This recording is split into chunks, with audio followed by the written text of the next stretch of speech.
Welcome to Ham and Jam, the World War II British Airborne podcast, hosted by Andy Bryant and Kevin Getz. It's green on, and welcome to another episode of Ham and Jam. I'm Andy Bryant, and I'm joined as usual in our virtual pub, which at the moment doesn't actually have a name, but by the time this episode goes out, that may have changed, so watch this space. So as I say, I'm joined by my co-pilot from the States. It's the cop with the kilt, my mate Kevin Getz. How you doing, Kev? Just released the tug line, so we're getting ready to come in hard for a landing. Any landing you walk away from is a good one. So anyway, our guest on this episode has been a good friend to Ham and Jam, both the group and obviously now the podcast. It's my great pleasure to welcome to this episode Mr. Neil Barber. Thanks so much, Neil, for coming on. Thanks for asking me. Always a pleasure.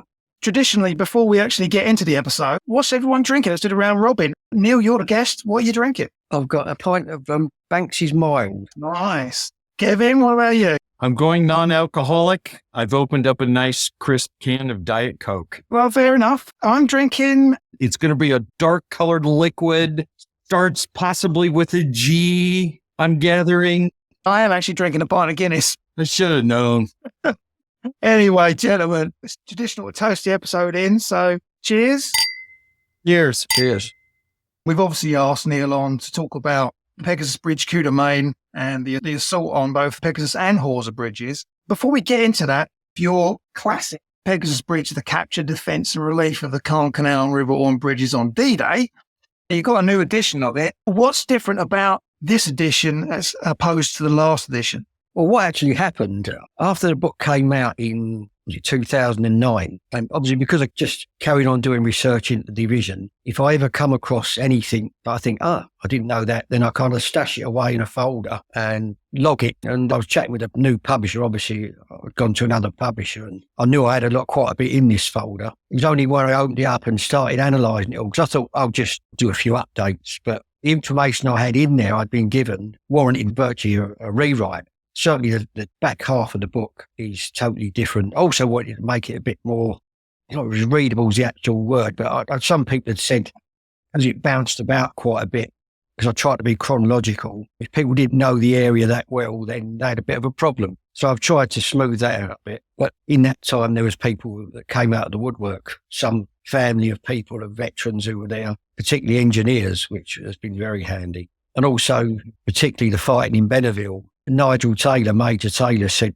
the fighting there was so haphazard, intense, that the day was a blur to him, really, especially probably as he was pumped full of morphine as well in the end. He could never recount it in any chronological order. And it was only Jim Webber's son, John, sent me a chronological list that Jim Webber wrote in hospital in November 44, I think it was. So that really helped. Plus, I had written to and corresponded with Hans Honor at the time, which was very useful. And of course, since then he brought a book out with more information in. So although I don't actually quote the German side as such, not in the text, it is used to corroborate as far as you can the actions. Nice. So I'm really pleased with it. I have to admit the update. It's what no book is ever the be all and end all or anything like that.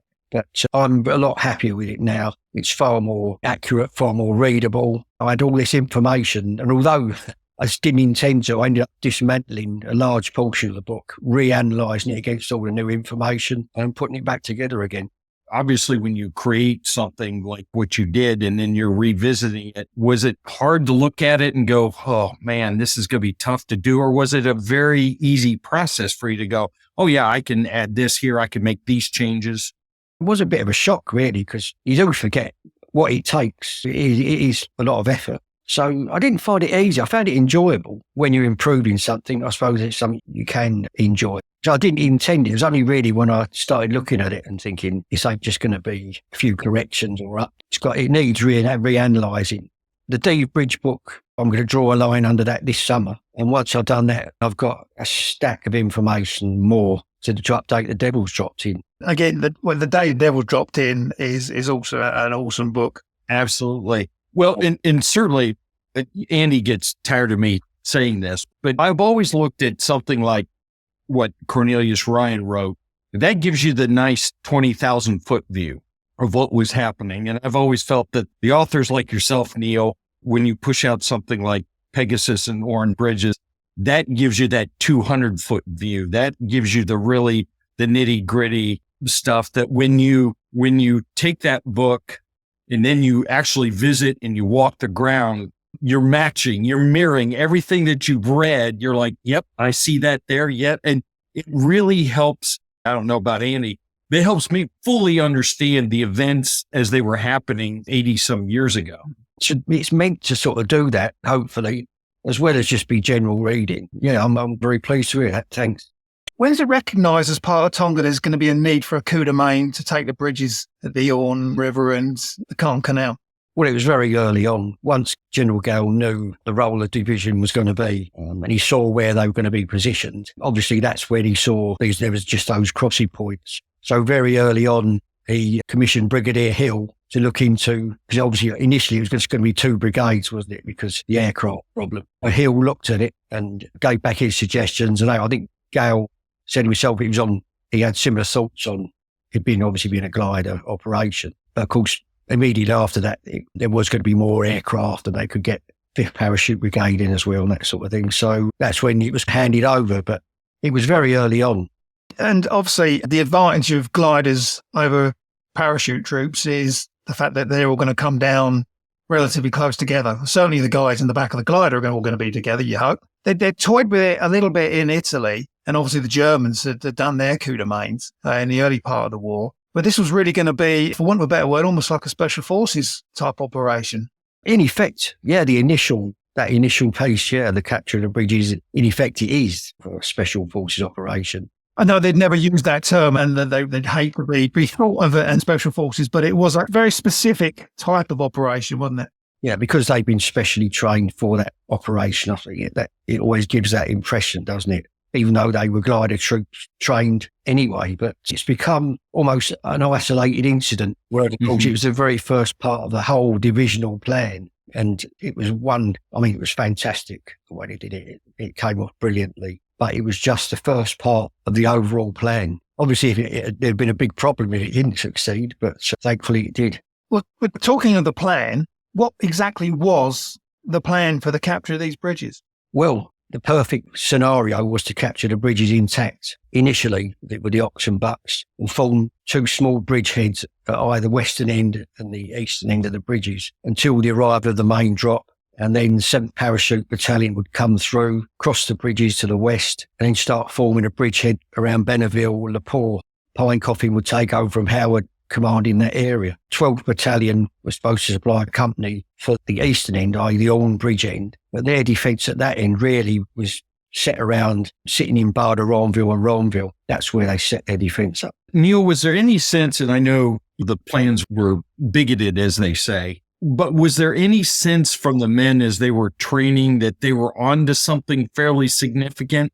Or was it just another objective that, okay, this is what we're tasked with doing, let's get on with it? Or guys start to talk and start to wonder what the heck, what are we doing here? Was there any of that going on as they were preparing for this operation? Well, initially they'd obviously done very similar training in defending woods and various positions like that. And gradually, this was gone right through the division. Although they didn't know it, as you mentioned there, each battalion was going to have a specific role, and their training seems to have been slowly modified so that it is more relevant to what they were actually going to do. You can see that, obviously, with 9th Battalion. But yes, with the Ox and Bucks, initially they were jumping off the backs of trucks rather than gliders and then carrying out that kind of thing. So it did develop, and they knew they were going to capture bridges. They didn't know it was going to be the very first thing on D-Day. They would be on their own for quite a while in a hostile area. But yeah, gradually they knew they were doing something special, but just didn't know whereabouts, or quite the importance of it, perhaps. When they left the barracks, and the rest of the Ox and Bucks waved them goodbye, and they sort of thought, well, we won't see that lot again. So everyone knew they were doing something. It was going to be a bit different. So what was the actual composition of the assault force, and how was that broken down? Well, it was going to be 3 gliders for each bridge. You had about 20 men in each glider, and 5 Royal Engineers whose job it was to get under the bridge, check for explosives and cut any wires they could if they did see them, that kind of thing. Any cables as well. That was their immediate job anyway. Each glider, they didn't know which order they would land. And so each of the 3 gliders, each platoons, actually trained to do everyone's job would be their first arrival, second or third. So they were very well prepared. Say the first gliders land, the men would get to the pillbox. That was going to be the first thing to do, obviously to knock that out so they couldn't blow the bridge up. Then the rest of the platoon would get across to the other side. The second platoon would clear the trenches on the eastern side of the canal. And then the third platoon would come across and reinforce the western end of the, talking about the Orme bridge, it'd be the eastern end, but get across it and expand the little bridgehead they make. So they were very well prepared. And I'm going to plug for my favorite aircraft of the Second World War here. Clearly, the Horsa was the glider for this coup de main. Have you ever tried to visualize or wonder, had they tried to do that with either the Hadrian or the Hotspur, how different that is going to look? I hadn't, but that's an interesting thought. Crikey. There would obviously have to have been a few more recipe for disaster, really. That small amount of area and crashing into one another and that kind of thing. Perhaps surprise as well. That wouldn't have been infeasible. Maybe they would have just had to perhaps land some of the gliders on the opposite side of the road, that kind of thing. But yeah, the Horsa was quite an aircraft, wasn't it? It was very robust, wasn't it? And even though you ever see them wreck. We're not going to open that can of worms. We do that every episode. It doesn't matter what we're talking about, Neil. We always end up talking about gliders and crashing or not crashing, as it were. So, you know what the pilots used to say was any landing you could walk away from was a good one. So what sort of training were they doing in the UK in preparation for the coup de main assault? Well, they started off with just really taped out bits of tape in a field. It sort of developed a bit from there. And then they got wind, Pine Coffin and 7th Battalion had been training on 2 bridges near Exeter, which were a bit closer and smaller than the ones they were going to face. But even so, it was very important. Howard realised some valuable lessons there. One being that he knew he couldn't be able to communicate. He couldn't see the other bridge, even though that was a shorter distance. He couldn't see the other bridge. So he knew he had to delegate command for that to Brian Friday. So Brian was going to go in the Orme Bridge group. They practiced with the engineers as well, with the explosives, what they were going to do. Also on the attack, fighting some 1st Airborne Polish Guards, which of course was rather eventful, fighting the Poles down the river, and that were interesting for them. I think it's Rainer, wasn't it, who got a bayonet up the backside? Yeah, I know somebody got a bayonet in the bum, but apparently they also put it behind them and then went down a pub afterwards. Yes, yeah, Howard let them out and they created havoc in Exeter, yeah. Speaking of Howard, what is he bringing to the table for this operation? He led from the front. He was a real hard taskmaster. But when he's leading from the front and he's older than his men, there's all these younger men under him thinking, well, if he can do it, then I can. So that bred respect. He backed his men as well. I think that's very important. He knew how to treat men. Because he'd actually come up through the ranks, hadn't he? That's right. Yeah, very quickly. He'd gone through the ranks. And he had some problems with that later on, didn't he? In the officers' mess and that kind of thing. So he always felt he had something to prove. And he certainly did that. They've done their training in the UK. They're down at Tarrant Rushton now, and they've been sealed into the camp for security reasons. What's going on in the lead up? Have the gliders been adapted in any specific way for this operation? Yeah, the 3 that were going to the canal bridge to help them, the visibility in the glider. The first pilot, who normally sat on the left, would be sitting on the right because of their approach route. And they actually put in another perspex panels or down at the feet so you could look down and have better visibility. And that was just on those 3. When they practiced loading and that kind of thing, they'd realised that the gliders were vastly overloaded. So it meant losing a few men off the gliders, and also the suggestion about using arrestor parachutes, which Tom Grant, the squadron leader who devised all the training, had seen used in America. And I remember Jim Warwick saying that he asked about, well, can we try them out? And the answer was sort of, no, it's far too dangerous. They did use them. Some of them did use them, but for a very short period, a few seconds. So they were the 2 main modifications, really, to the gliders. In the camp, obviously, there were trucks that were all lined up waiting for them with their glider chalk numbers on. And that's how they rolled into the Tarrant Rushton airfield. And then, obviously, went to the gliders themselves, had a cup of tea and that sort of thing. Just try to relax as much as you could do, I guess, at that stage. We talked about the training that the Oxenbucks and the engineers are receiving. What training are the glider pilots receiving? Because this is not going to be landing on a very large field. This is going to be some very accurate and specialized flight and landing skills that are going to be needed. Well, I mentioned him then. There was a squadron leader, Tom Grant, who had, he actually worked for the Royal Light Aircraft establishment at Farnborough. Before Sicily, he had actually volunteered to go on the operation to analyse everything to do with the piloting of the gliders and the whole teamwork combination thing. And he flew a tug to Ponzi Grande, and he came back and everybody was shocked at the quality of the report that he produced. And it is very interesting reading. It really is. And one of the things he did to highlight was the lack of teamwork and practice between the tug crew and the glider. So that got him his name. And once this operation came up, who better to organise the training? He was the one who came up with exercise dead stick. I don't know if you want to go there. We have spoken about it with Stephen Wright when he came on the episode. Suffice to say, it wasn't called Operation Dead Stick, was it? No, and me and Steve tried our best to fight that. We're doing our best as well. Yeah, so anyway, with their training, they looked around for somewhere to land because Tarrant Rushton was so busy at night with all the SOE aircraft going off and that kind of thing. And they found a sort of a clump of trees near Netheravon called Holmes Clump. And it was there where they were flying from Tarrant Rushton, landing at Netheravon, and then they'd be towed back the next day and this sort of thing. And initially, they were doing it during daylight and then with darkened goggles and, of course, into night time itself. I mean, they'd been picked because they were the best, basically. So, their skill, and that was only enhanced by what they were doing, really. But incredible to find these trees at night. I don't know how they did it. I don't know. I haven't read anything about them being marked as such. I mean, they must have had a light or something because it's in the middle of nowhere.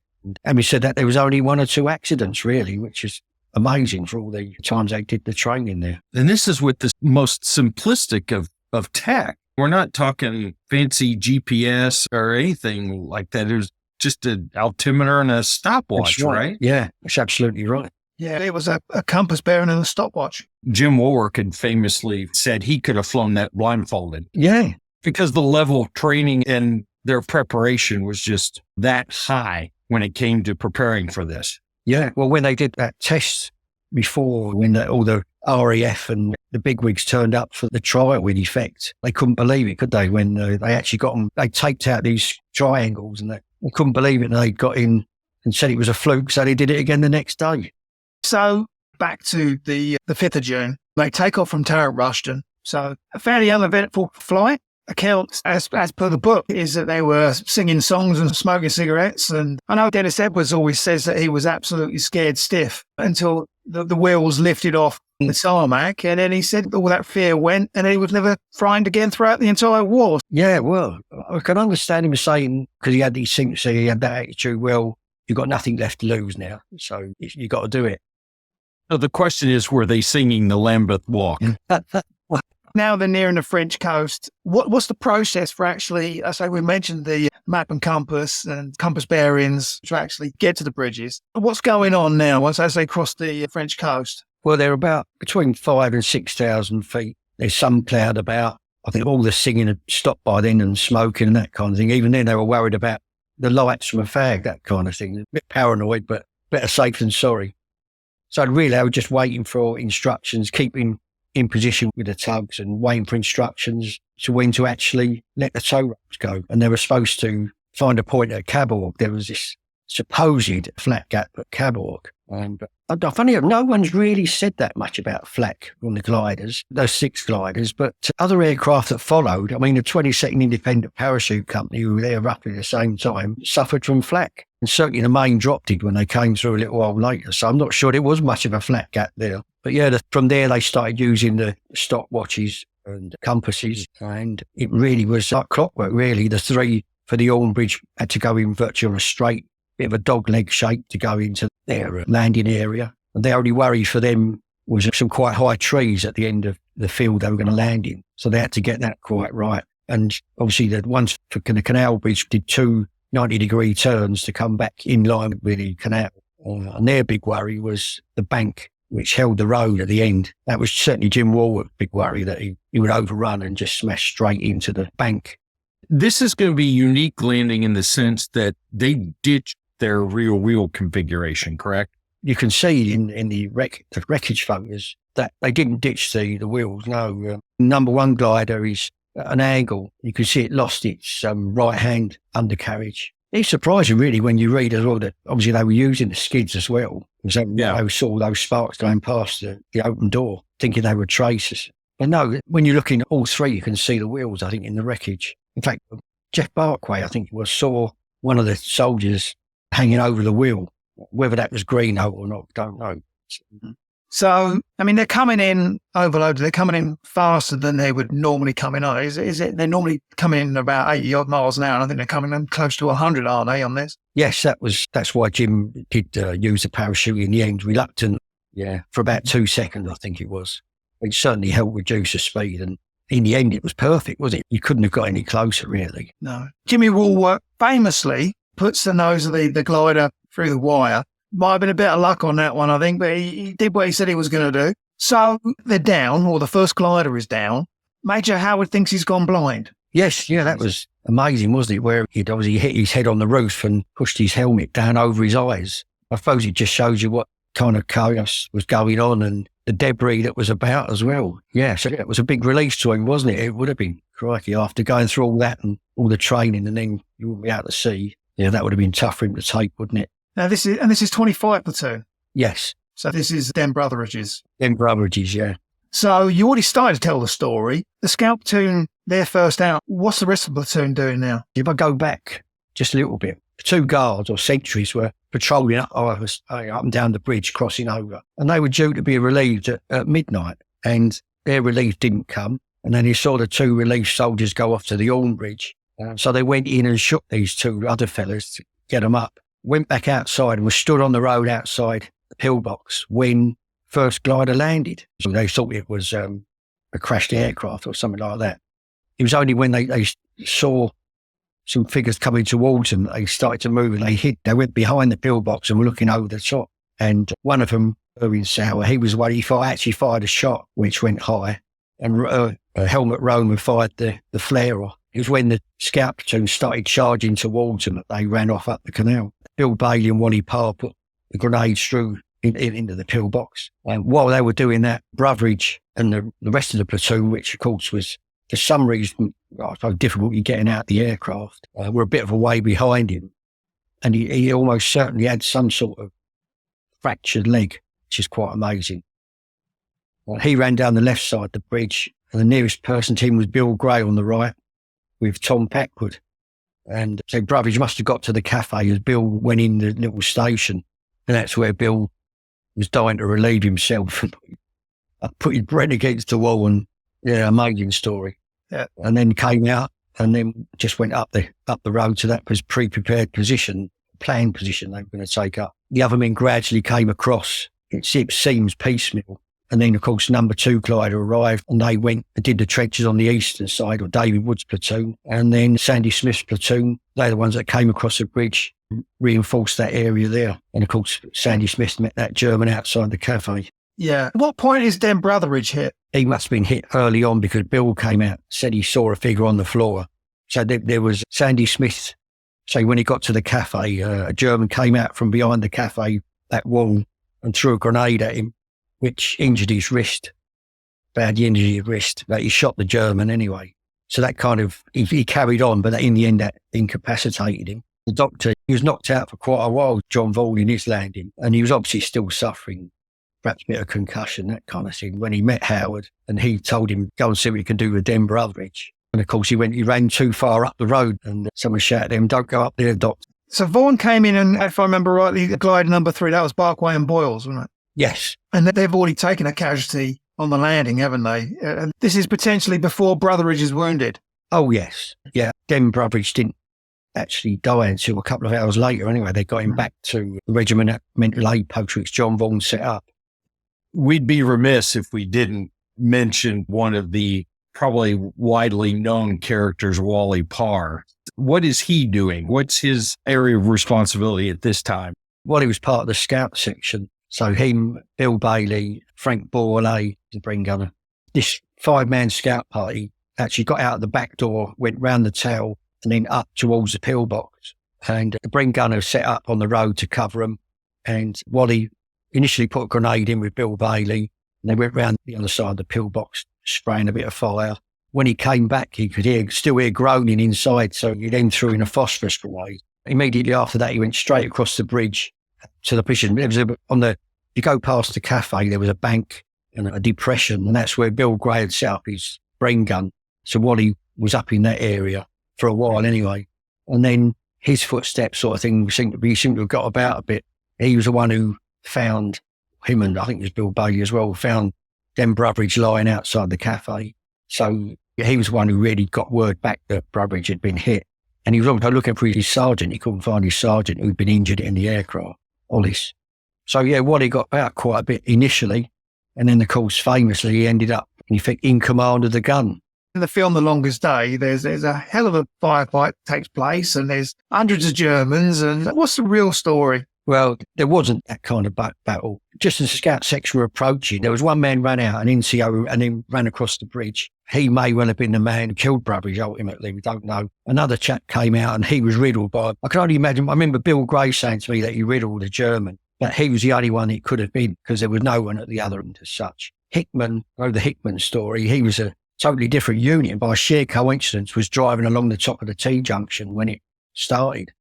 So there was machine gun fire coming down the road from his position. But overall, that was it. There was still, you still had some that were dug in the beneath ground from the examples later and somehow just slept through it. It's amazing, really. So what sort of numbers are we talking about? And a lot of these guys actually weren't German, were they?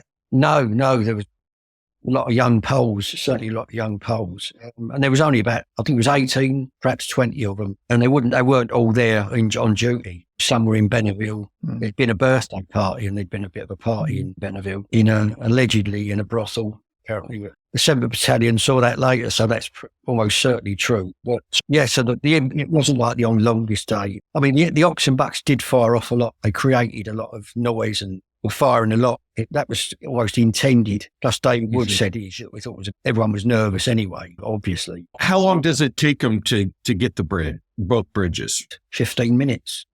So they've taken the canal bridge. What's going on now at the river bridge? The first glider to land at the river bridge was Glider 96, which was containing Dennis Fox's platoon. And they landed, got out, assumed the defence around the glider, and then headed off along a track just to their right. And as they're going along there was a bit of a hold-up, and one of the blokes at the front had seen one of the guards on the bridge with a machine gun. So Dennis Fox said, no, let's get on. And the machine gun opened up.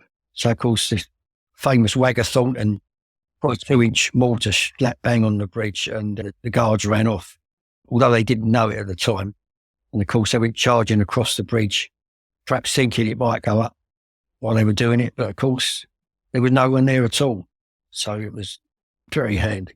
The one story I always like was this. The aerial photography is so good that one of the engineers had seen a disturbance at the start of the bridge and had it in his mind to check what it was, and found out it was a pile of horse manure. Obviously, they go under the bridge immediately, check it. Again, no explosives on it. They'd all been taken off. The French resistance had been quite active in that area as well as elsewhere, and they were worried about the resistance getting their hands on this explosive. In fact, on the canal bridge, the engineers found that they painted nice lines where the positions where they were supposed to be, so they knew for sure they weren't any on there, so quite handy. So again, that's another myth from The Longest Day, with the engineers going hand over hand underneath the bridge and everything, taking the explosives off. The explosives were never there. No, they were in a hut just along the canal. They found them the next morning. So going back to the river bridge, one of the gliders has gone astray. Yes, the one with Brian Priday and landed at Varaville. And when you see the aerial photos, another incredible bit of flying. When you see how close it is to the bridge, obviously they fought their way back. Most of them managed to fight their way back. So they took the bridge. The bridge just happened to be the wrong one. Yes, in effect. But did brilliantly getting back to the battalion by the evening. Absolutely brilliant. I've put it in the appendix about one of the blokes who was captured at the Varaville Bridge. The German, they took him across the road to the farm and locked him in the wardrobe. Listen to you, Neil. It makes me wonder, I don't know if you've been able to find this out with any of your research, but surely to goodness, why wouldn't the Germans think that these two bridges, I mean, you've got the Pernisol Bridge, you've got the Pont de Grande. Gee, bridges are pretty important. Why was there no further defense? Why were they just taking it so seriously knowing that the Allies have done this in the past when it comes to bridges and assaults. I think when you look back, like in most things, it's circumstances. I think we were very lucky, first of all, with the weather. There was no way they thought that there'd be an invasion in bad weather. Of course, the alert had been put on further up the coast. They didn't pass it on, did they? Didn't pass the word on for some reason. But there was an exercise going on as well, wasn't there? So their focus was elsewhere. They'd seen all the commanders go away to War Games Conference and things like that, and Rommel going home. They just didn't expect it. So little factors, again, I said earlier about resistance activity. And although they'd actually smashed, I think, a communist resistance cell in Ampreville and in Varaville, in the previous 2 months, they'd arrested a good few people. The things that were going on all over France made them the explosives off and put them in the shed until the alert was sounded, until they were put on alert. So again, luck plays a big part. But you're right, though. It's hindsight, of course. But the importance subsequently for those bridges, they weren't more heavily defended. Going back to the Canal Bridge, the lads there are about to face their first armoured counterattack. Can you talk us through what happened? Not long after they'd set up the little bridgehead, they heard armoured vehicles going across the T-junction and up towards Le Port. And John Howard was going to bring Dennis Fox's platoon across anyway. But they came over. Obviously, Wagger thought and had one of the piers, or was given one of the piers. And he took up position, and I know you've read lots of bits about Wagger, but he knew how important it was to let that vehicle get as close as it did. But yeah, when they heard the engines coming back, two of them stopped at the T-junction. They had a bit of a conflab, and then one started coming down the road. Wagger knew he had to let that get as close as possible because there was no time to reload. And he did a fantastic job, didn't he? Yeah, now, I won't go too much into it because you do talk about it in the book about what kind of armoured vehicle that was. I mean, over the years, there's been lots of conjecture about what kind of armoured vehicle it was. Was it a tank? Was it a self-propelled gun? Yeah. But yeah, it certainly went up with a hell of a bang. Yes, it was ironic. It was one of the most important things of D-Day, really, because it gave the impression that we were a really strong force and they had some anti-tank weapon at that time. Also, it alerted the 7th Parachute Battalion. Obviously, they'd been spread wide or were delayed. So it made the decision up for them, really, about getting them, leaving the DZ, no matter what sort of men they had. There's one thing I've just realised, actually, and I can't believe I've forgotten this, but we have to go back in the story a little bit because I'd be remiss if I didn't ask the question. They capture the bridges, and then we got Corporal Ted Tappenden on his radio set. What's he doing? Once they got noticed that both bridges had been captured intact, the two code words for that was ham and jam, because he had loads of code words for whether they were captured. One blown, captured, but one hadn't been captured, that sort of thing. There was loads of them. Jack and Lard were two of them, weren't they? Yeah, Jack and Lard. Yeah, but the famous ham and jam, he's putting this signal out there really to try and contact or let Poet know, who jumped at the same time. Of course, his radio operator had been killed. The Poet got there not too long afterwards anyway. But yes, so for ages he was sending his signal out with no answer. And of course he had this famous saying, I got so fed up, I said, ham and bloody jam, why don't you answer? Now, obviously, they've stopped this German initial armoured counterattack. And then they're just digging in and waiting for the 7th Battalion of the Parachute Regiment. What time are they getting to the bridge to relieve them? Obviously, there were members of the 7th Battalion who had been dropped off the DZ who just went straight to the bridge. So John Howard had gathered some of them. So there all were already some there, stragglers. And when Pinecoffin left and they got to the bridge sometime between 2:30 and 3 o'clock, I can't see it being any later than that because you work it back from when the vehicle exploded and all this kind of thing. And I did try and measure how long it takes to actually walk from one bridge to the other to see how quickly Dennis Fox could have got across and this sort of thing. And that's one of the things I did address actually in the update, because I found some more information about the patrol that came up the Orme Bridge towards the Orme Bridge along the river and was shot. So you have to analyse every little thing to try and work out what did happen, the order in which it did happen. Most of the time you can do it that way. So they got there latest 3 o'clock, I reckon. And so because A Company were ahead, they'd been sent off beforehand and they went straight across the bridge and then up towards the town hall. Yeah, they turned left at the T-junction, didn't they? Went down to Benneville. Yeah, Major Taylor took a group down the lower road and Jim Wetler took the remainder down the main road, yeah. And they met up about halfway down. They kept where the lower road, for some reason, the lower road party came up that. It's a connecting road, isn't it? They went up there and met. And so now the 7th Battalion have arrived. What happens to the Ox and Bucks? What happens to D Company and B Company attached? Tyne Coffin has an O group arranged for 0400, how exactly what he wants to do, and as planned. John Howard brings his men between the bridges, so that's their area to defend, and the 7th Battalion take over at the west end of the bridge. Obviously, with A Company in Benneville and B Company in Lepore, C Company really in reserve doing all kinds of different jobs. When A Company did go down the road towards the chateau entrance in Benneville itself, when they heard that motorbike start off from around the corner, which came rushing round, and just as Bill Bowyer went out into the road to flag him down, someone opened fire, or a few of them did. So the bike hit Bowyer, and the bike's on top of him. The German's dead, and they're trying to get his bike to stop, and he's bucking, still in gear, of course. And they eventually get his bike off, and Bowyer's underneath him, mortally wounded. What I hadn't known, as I read this time round, and it's in the book, was he had a premonition at the airfield that he'd die. And he had a special little sermon with George Parry. What was interesting, when I analysed it all again, and from Jim Webber's stuff and from Holler, is that they obviously stopped the A Company moving straight round the corner. There was some sort of wait, as you might expect when something like that happens. The company must have thought, right, there's some more Germans going to come along the road, come around the corner. So they didn't immediately carry on. They waited a little while, and then Lieutenant Hunter's platoon went forward. I think what happens with the 7th Battalion and obviously the Ox and Bucks get called back into the fight later on in the day. I think definitely a subject for another episode. We've been mentioning the film several times. Talk about what that has done to take Pegasus Bridge, Horsa Bridge into the stratosphere. Because if you look at that film, really, you get a little bit of the beach stuff, but that film is pretty much the assault on Pegasus Bridge. What has that film done culturally to elevate what that assault has become?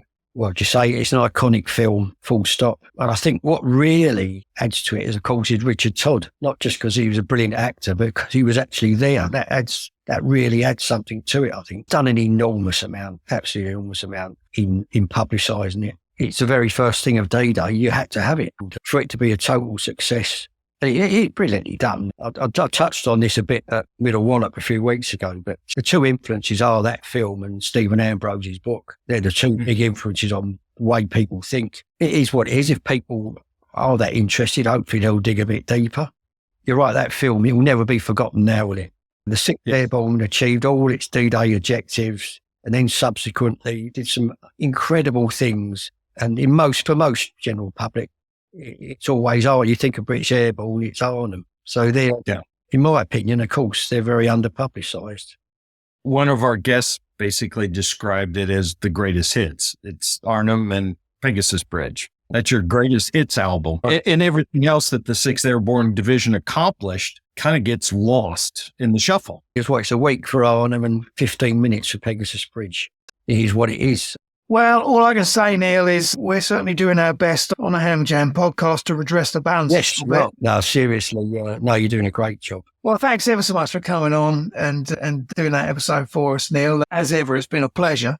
It's great to sit down and just have a chat with one of the gurus, as they say. So just fantastic. It's always great talking about the 6th Airborne, and thanks again for publicising them. Well, thank you. So, gentlemen, I think we're getting a signal, aren't we, Kev? I looked across, we're going to get the bell.